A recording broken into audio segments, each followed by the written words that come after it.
Hello दोस्तों, जय श्री राम। आइए जानते हैं आखिर विजयदशमी क्यों मनाई जाती है हमारे यहाँ। विजयदशमी या दशहरे के रूप में मनाया जाने वाला यह पर्व दो प्रमुख घटनाओं का उत्सव है। पहला, बुराई पर अच्छाई की जीत, जिसमें भगवान श्री रामचंद्र जी ने राक्षस राजा रावण का वध किया था, और दूसरा, दुर्गा ने राक्षस महिषासुर का वध किया था। ये दोनों ही जीत बुराई पर अच्छाई की विजय का प्रतीक हैं, और इसी खुशी में रावण दहन और माँ दुर्गा की मूर्तियों का विसर्जन किया जाता है।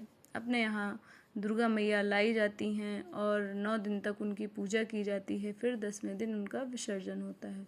बुरे पर अच्छे की विजय का उत्सव है यह। भगवान राम और रावण। इस दिन भगवान राम ने रावण का वध कर अपनी पत्नी माता सीता को मुक्त कराया था। यह बुराई पर अच्छाई की जीत का प्रतीक है, इसीलिए इसे विजयदशमी के रूप में मनाया जाता है। विजयदशमी रावण का पुतला फूंक कर जलाकर हर साल अपने यहाँ विजयदशमी मनाई जाती है। देवी दुर्गा और महिषासुर के बीच का है जो वो सामने है। हमारे धार्मिक मान्यताओं के अनुसार इसी दिन देवी दुर्गा ने महिषासुर नामक राक्षस का वध किया था।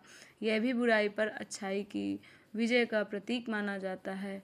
माता रानी ने राक्षस का वध किया था आज के ही दिन। अनुष्ठान और परंपराएं। कुछ अनुष्ठान हैं और कुछ परंपराएं हैं जो इस प्रकार हैं। रावण दहन।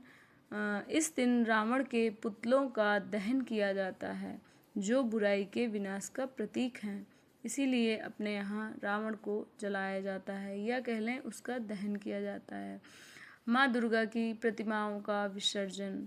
विजयदशमी के ही दिन माता दुर्गा का विसर्जन किया जाता है। कई स्थानों पर देवी दुर्गा की मूर्तियों को नदी में विसर्जित किया जाता है, जो नवरात्र के उत्सव के समापन का प्रतीक हैं। पूरे 9 दिन के नवरात्र में माता रानी लाई जाती हैं, हर्षोल्लास से पूजा की जाती है। उसके बाद 10वें दिन उनका विसर्जन किया जाता है।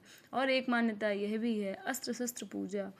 आखिर यह भी विजयदशमी के दिन ही होती है। विजयदशमी के दिन कुछ लोग अस्त्र शस्त्रों की पूजा भी करते हैं, जो शक्ति और सुरक्षा के प्रतीक हैं।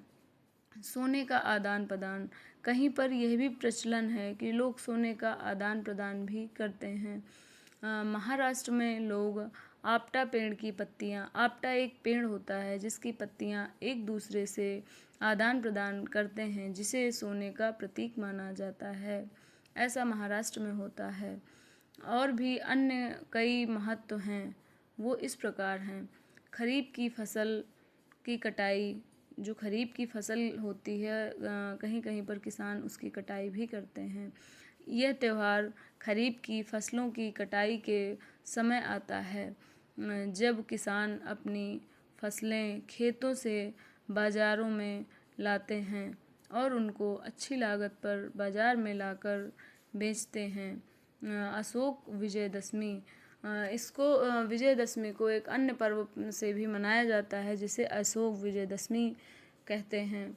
कुछ लोग इसे अशोक विजयदशमी के रूप में भी मनाते हैं, जब सम्राट अशोक ने बौद्ध धर्म अपनाया था, उसी समय से अशोक विजयदशमी भी मनाई जाने लगी थी। जय श्री राम।